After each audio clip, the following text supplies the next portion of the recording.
Hello, and thank you for joining our webinar today entitled Best Practices in Flowmeter Applications.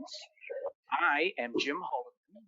I am the Business Development Manager for Instrumentation at the Lesman Instrument Company.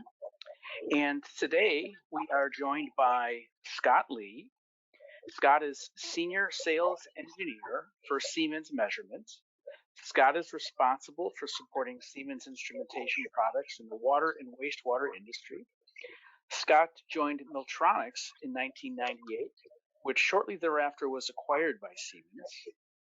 At Siemens, Scott has held the positions of regional manager and national sales manager before settling into his current role of coordinating sales efforts in the water market. As a side note, questions would preferably be asked at the end. If you wanted to raise your hand using the box below, and I can unmute you to ask a question, or you can ask your question by typing it in the question box also below. This webinar is being recorded for future broadcast to additional folks who may want to listen to it. So with that being said, Scott, please take it away. Thank you, Jim. I appreciate it very much. As Jim indicated, I've been an employee of Siemens for the last almost 26 years, and I've been in the water and wastewater treatment industry, believe it or not, for 43 years. So I've been around the block a few times. I've seen a few things, and I'd like to share some of those things that I've learned in applying flow meters in the water and wastewater treatment business with you. Most of these things won't be found in the manual. These are collected over years of trial and error, certainly. So with that, I'd like to say that I do represent Siemens, a rather large global conglomerate. We do an awful lot of things. I've euphemistically said that if it uses electricity, there's a really good chance that Siemens makes one of them. They make about 600,000 different products, interestingly enough. So if you came to this webinar today hoping to talk about PLCs or distributed control systems or motor control centers or trains or wind turbines, I'm afraid that you're going to be disappointed, because I'm going to focus my attention this afternoon, excuse me, on Siemens measurement technologies. Our core technologies are flow, pressure, temperature, and level. We measure other things, but insofar as the water and wastewater treatment business, where I'm going to focus my attention today, those four classes of instruments are where we're going to focus our time, especially on flow measurement in particular. Now, Siemens manufactures lots of different kinds of flow meters. If we're talking about the water and wastewater treatment industry, it should be clear that magnetic flow meters will probably dominate this half an hour, 40 minutes that we're spending together. We also have a rather large line of clamp-on or inline ultrasonic flow meters. We carry Coriolis flow meters.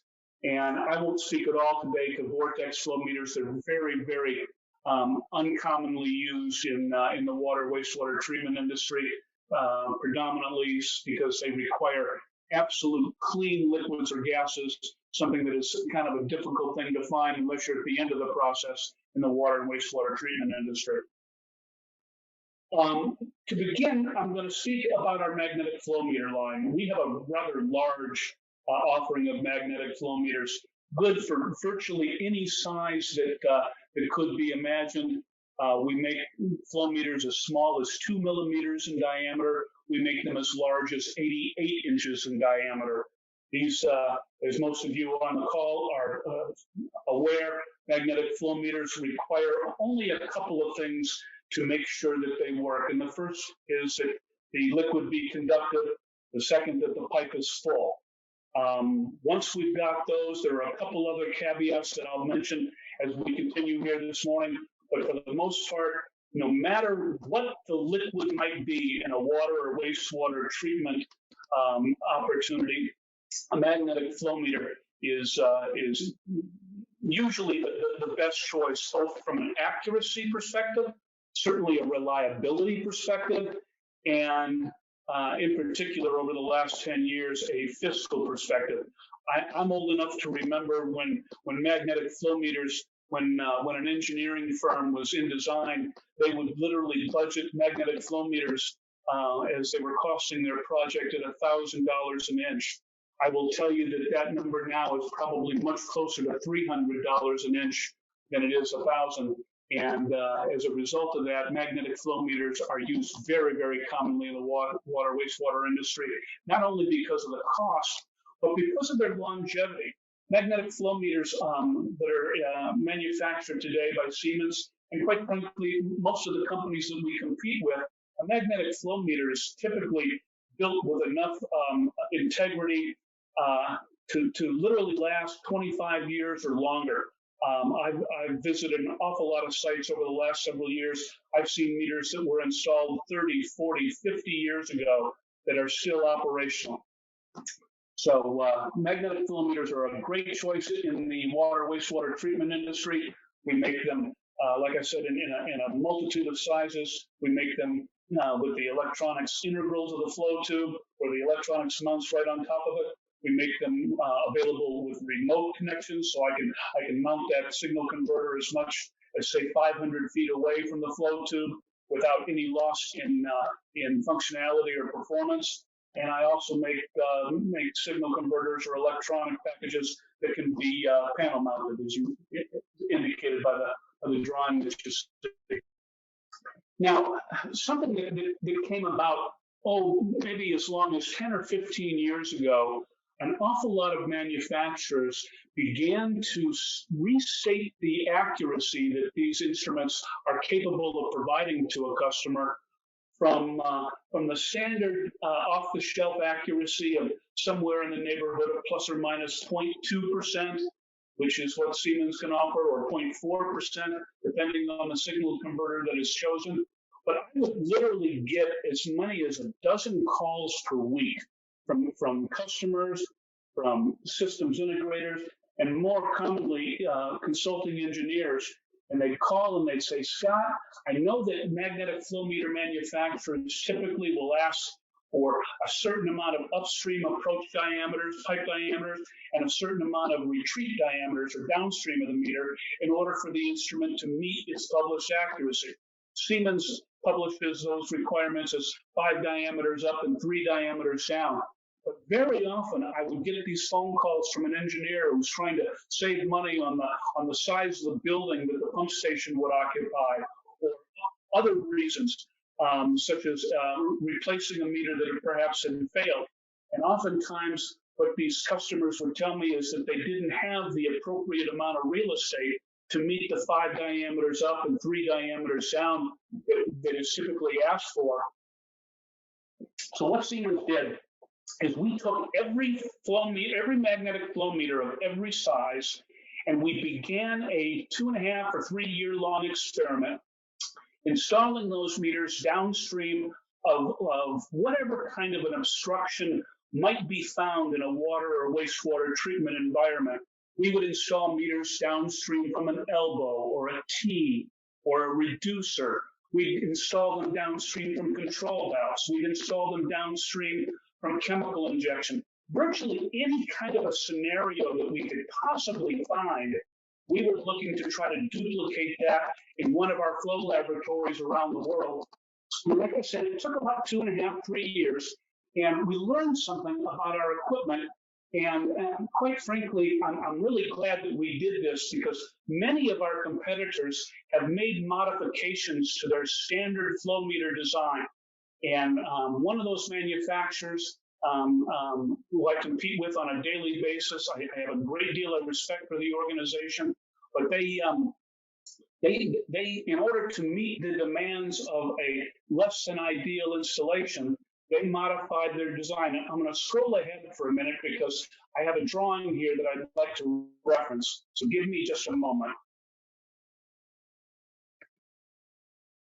Now I'm going to scroll back here in a minute, but I wanted to show you this cutaway of a 2-inch magnetic flow meter. This is a 2-inch model 5100W, which is our standard product that we use in the water and wastewater treatment industry. And a magnetic flow meter, for those of you that are not aware, is really a very simple device at its core. It is fundamentally really just an electromagnet. You can see there's two coils, one above and one below the flow tube, and those coils are used to create the magnetic field. In fact, the magnetic field has the lines of magnetic flux in a vertical sense. And I learned in middle school that if you pass a conductive material, water, through a magnetic field, it induces a voltage, and that voltage is linearly proportional to the velocity of the conductor moving through the magnetic field. So that's one of the nice features of a magnetic flow meter, is that it has a linear relationship to velocity, which means it's very easy for the instrument to do its job. If 1 millivolt is equivalent to 1 gallon per minute, and 2 millivolts is 2 gallons per minute, that curve, or that line, if you will, is infinite, both up in the positive direction and in the negative direction. And that linear relationship is maintained throughout the entire capability of the meter. Now, what I started to tell you is that some manufacturers are changing their design.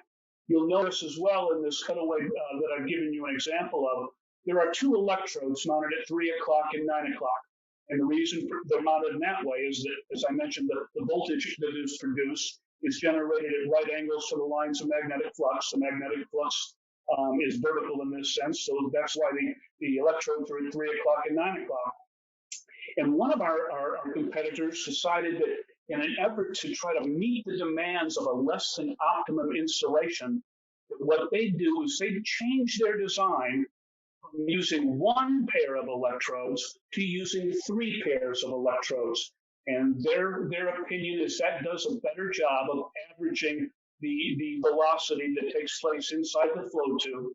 And I was curious about that particular design, so I actually bought a dozen of them in different sizes and put them in that same flow laboratory that we use to test our own meters.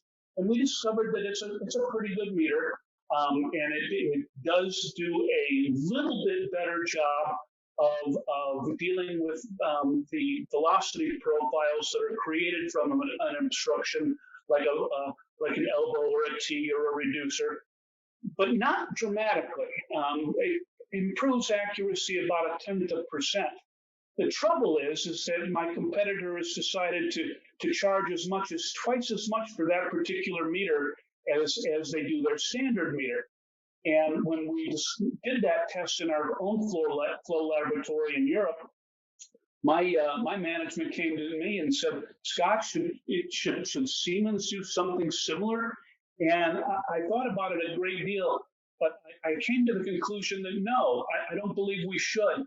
If our standard meter is capable of 0.2 or 0.4%, and we install that meter now immediately downstream of any sort of an obstruction that we might encounter in a water or wastewater treatment plant, and we can report at least an accuracy of 0.8%, and do so with our standard off-the-shelf item, a product that probably has a delivery time of a couple of weeks, or in case of a really large diameter meter, maybe a couple of months. But it doesn't require us to add any cost to the meter to be able to perform under those conditions. And we've had really good success in providing our customers with an accuracy of plus or minus 0.8%, even with 0 diameters upstream and 0 diameters downstream. So what this means is that you can literally install either of these 2 meters, the MAG 5100W, and by the way, the W literally stands for the water market. That's what the W is for. And the MAG 8000, which is the exact same meter as the 5100W, but instead of being powered by conventional power, 110 volts AC or 24 volt DC, the MAG 8000 is a battery operated device that we make from 1 inches to 48 inches in diameter. And that battery-operated meter has a standard battery life of about 6 years. We offer an option of that particular device to be a 10-year life. So literally, if you're installing meters outside the fence line or in a location in the plant where power is difficult to come by or very expensive to come by, please give some consideration to a battery-operated version of this device. It provides you an indication of rate of flow. It gives you totalized flow, just like a conventional meter. But the only thing that I can't give you is a 4 to 20 milliamp output because that drains the battery excessively.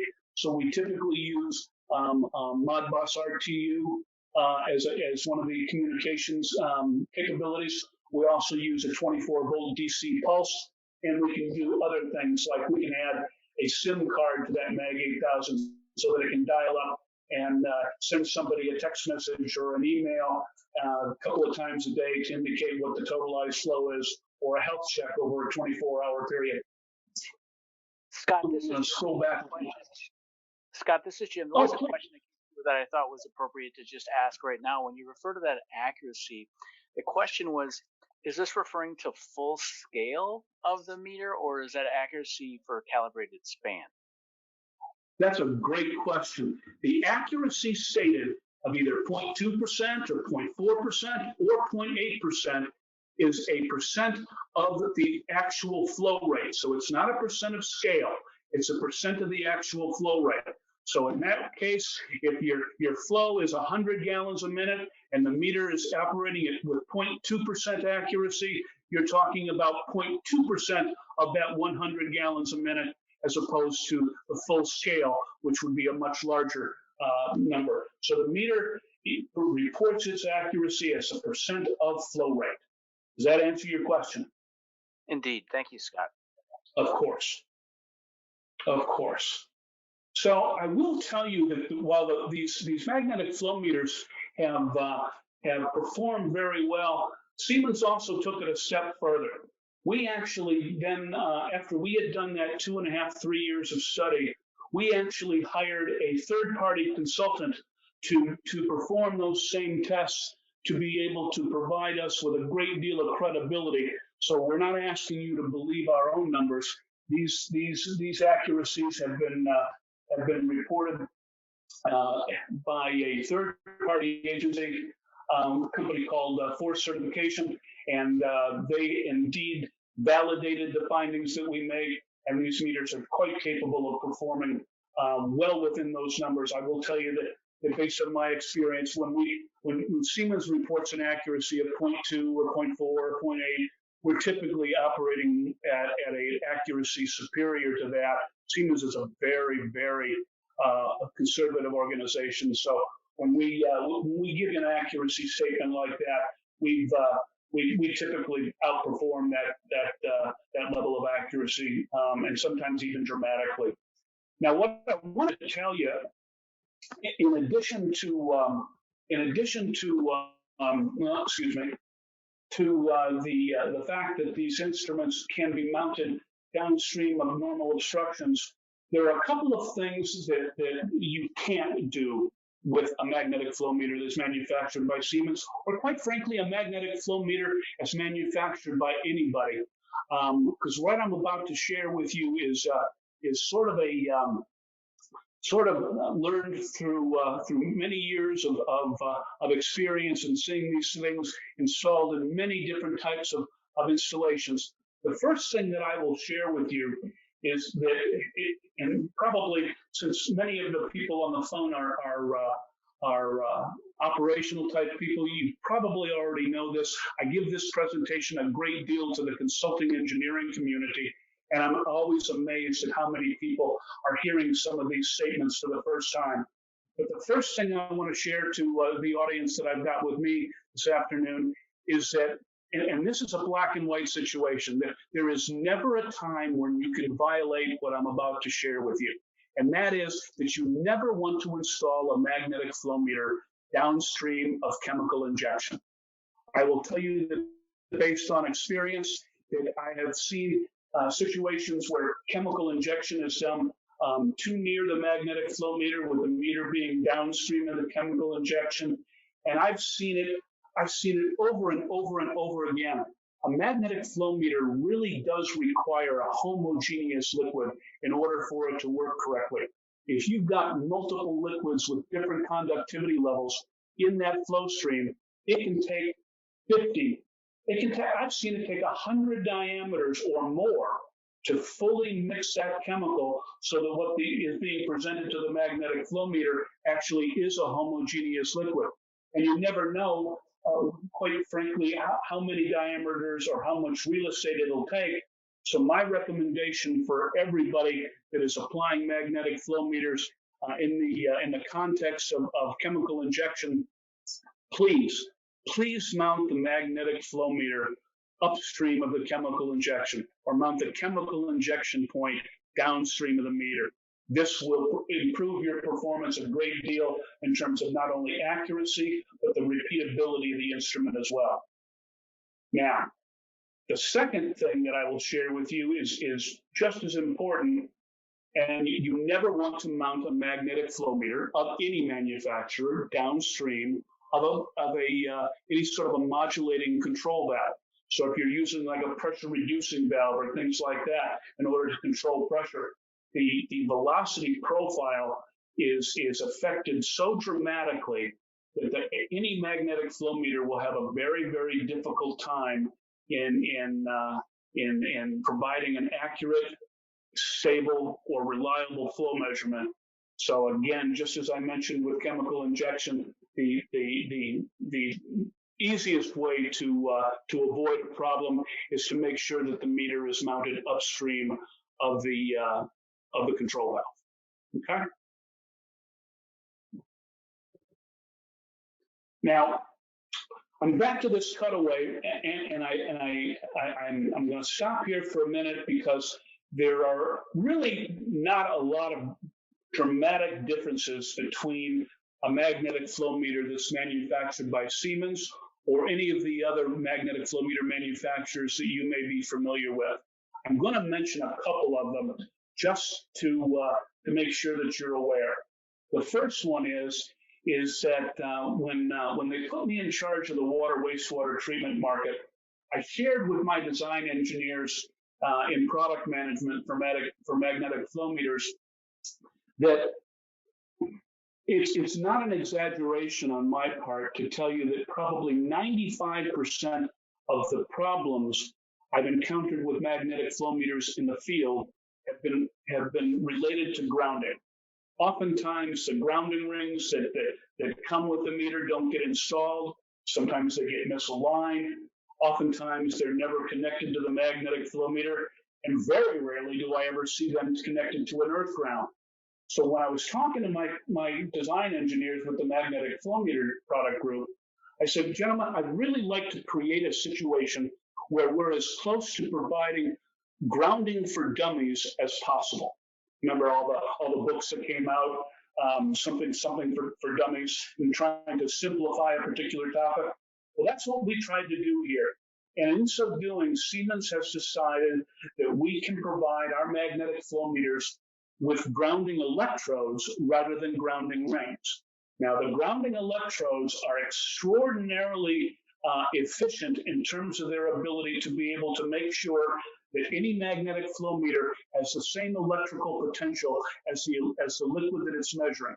And because a magnetic flow meter typically operates on a very low signal to noise ratio, this really facilitates the accurate, reliable, and repeatable performance of the device. So insofar as Siemens is concerned, a small diameter meter like a 1-inch or a 2-inch might have two grounding electrodes.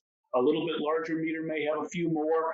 We're up to an 88-inch meter. It may have as many as 6 or 8 grounding electrodes.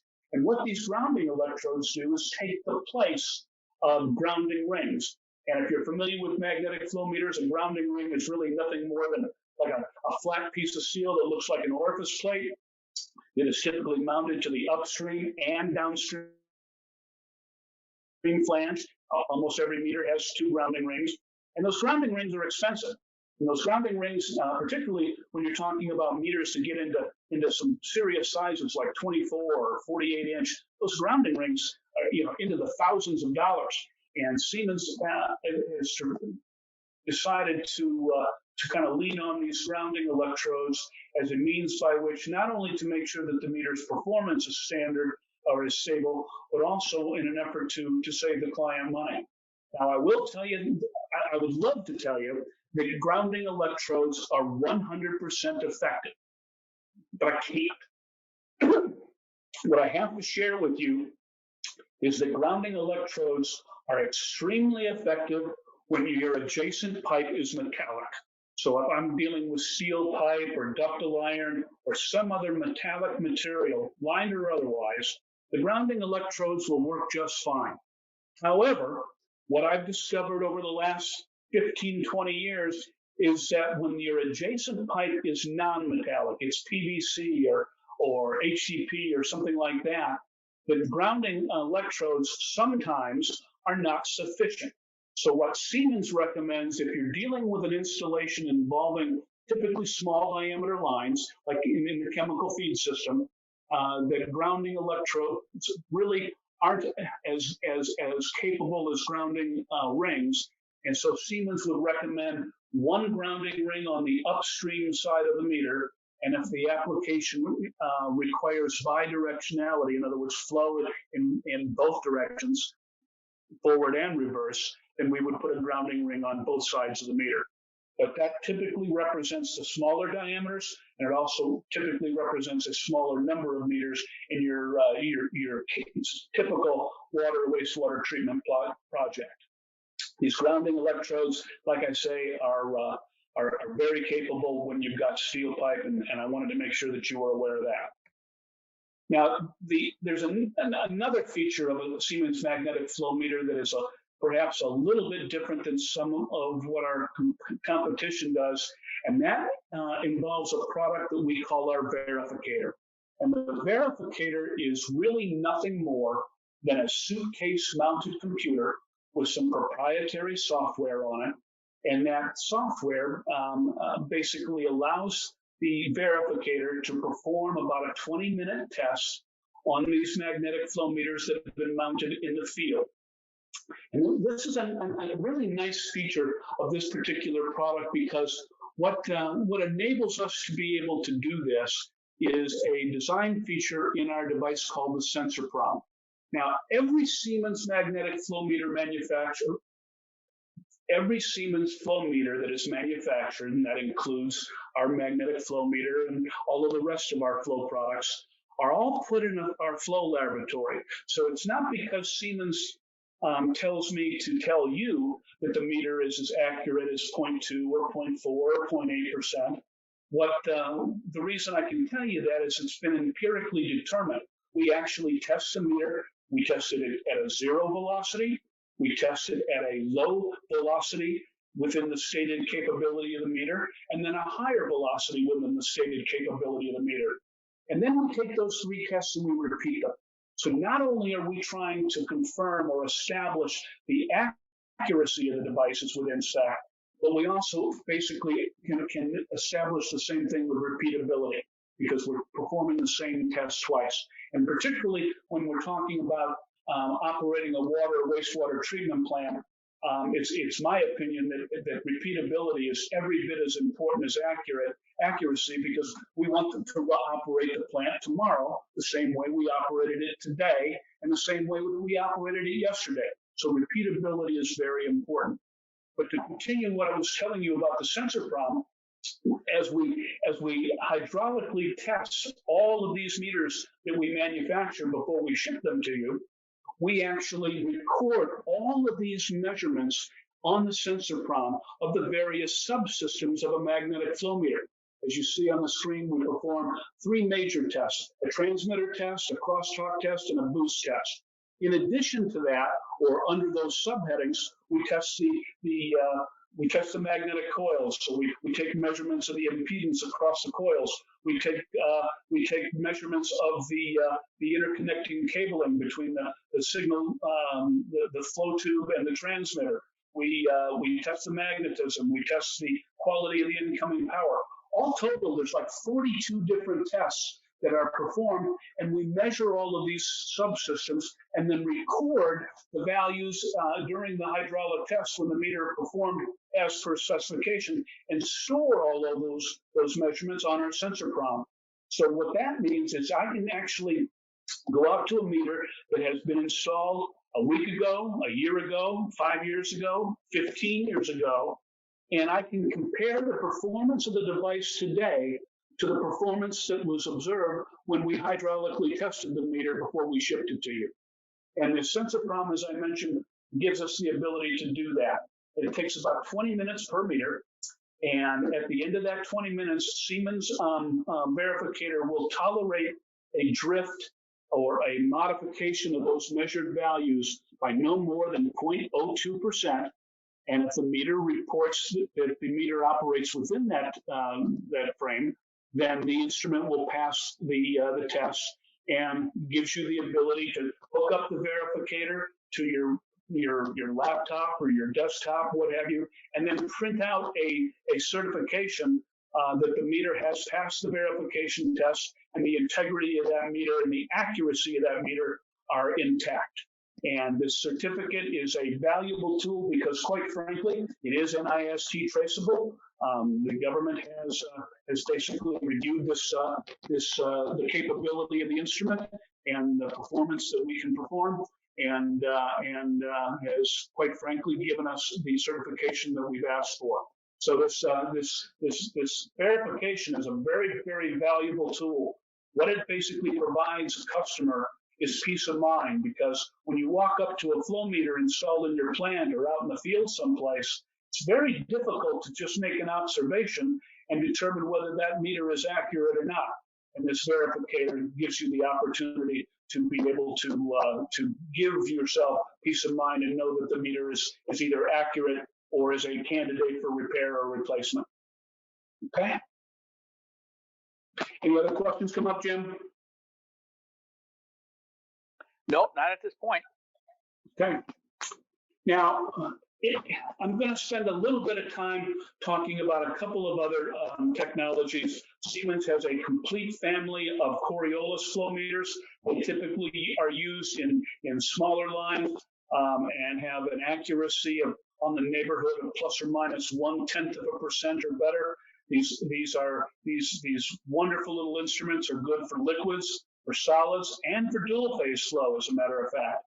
And these Coriolis meters we make very small, up to I think the smallest one is like 1/8 of an inch, and we make one that is large as 6 inch. And these are extremely accurate, extremely repeatable, and good when, especially when you're injecting a very expensive chemical into your process. This is a great technology to make sure that you don't put more in than you need to. Now, the last flow measurement technology that I'm going to talk about is ultrasonic clamp-on flow meters. When I say clamp-on, what I'm referring to is the fact that this particular technology is really designed to take any existing piece of pipe, whether that pipe be 1/4 inch or 120 inches, and I can turn that existing piece of pipe into a flow meter very, very quickly by the installation of ultrasonic transducers that are mounted on the outside of the pipe. Sometimes they're clamped in place, sometimes we use magnets, sometimes we use more than a single pair. These instruments, depending on the size of the pipeline that they're installed in, might be a single path device, or they might be a multi-path device. I can do one path, I can do all the way up to 4 paths. So if accuracy is a primary priority for you, and you've got a 60-inch line, a 4-path device can achieve almost the same kind of accuracy that you come to expect with a magnetic flow meter. But the only difference is that magnetic flow meter was manufactured and then put into a flow laboratory, because it was a complete flow meter before it ever got into the flow laboratory. That's a little bit different than our ultrasonic clamp-on line, because the meter doesn't become a flow meter until these transducers get mounted onto the pipe themselves. And like I said, I take an existing pipe, turn it into a flow meter, with transducers and the electronics, and I can give you an accuracy, under most situations, approaching about plus or minus 1%. Now, I will tell you that this technology typically requires more upstream and downstream straight approach diameters than does a magnetic flow meter, simply because of the manner in which this technology works. I'll give you an example. If my magnetic flow meter is asking for 5 diameters up and 3 diameters down, most manufacturers of this technology, Siemens included, are going to ask for something in the order of 10 diameters up and 5 diameters down. Now, I realize that that's a great deal of space, particularly when we're talking about large diameter meters. And as a result of understanding that, Siemens actually spent a great deal of time in our hydraulic laboratory working with this technology. And we've created a number of algorithms where, say, for instance, a customer comes to me and says, Scott, I've got a 90-degree elbow, 3 diameters upstream of my meter. I can actually install that information in the programming of the instrument, and it can make a mathematical correction to the output of the device to be able to compensate for the anticipated velocity profile anomaly that's created by that 90-degree obstruction 3 diameters upstream of the meter.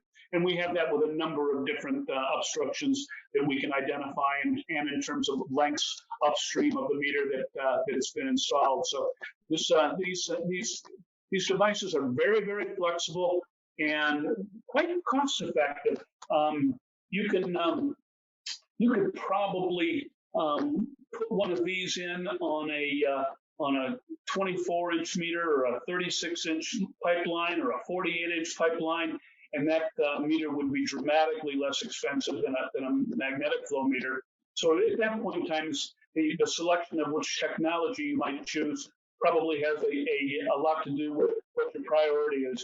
Is it dollars and cents, or is it providing as much accuracy and repeatability as a magnetic flow meter can provide? And with that, I'm going to stop at this point in time. I've taken the 40 minutes that I was allotted. And Jim, if you'd be kind enough to open up the microphones so that if anybody needs to ask a question, they're capable of doing so. Certainly. I'm going to unmute. I believe everyone is unmuted. If anyone has any questions, feel free to chime in. Doesn't appear as if anyone has any questions they'd like to vocalize, Scott. So with that being said, if anyone has any questions after we're done with today's presentation, you can certainly email those to myself, Jim H. at lesman.com, or you can send them over to Scott as well. I believe that's, oh, got my picture up there. But you send them to me, and if we need to get Scott, I can forward them to Scott. So, Scott, did you have anything else to add?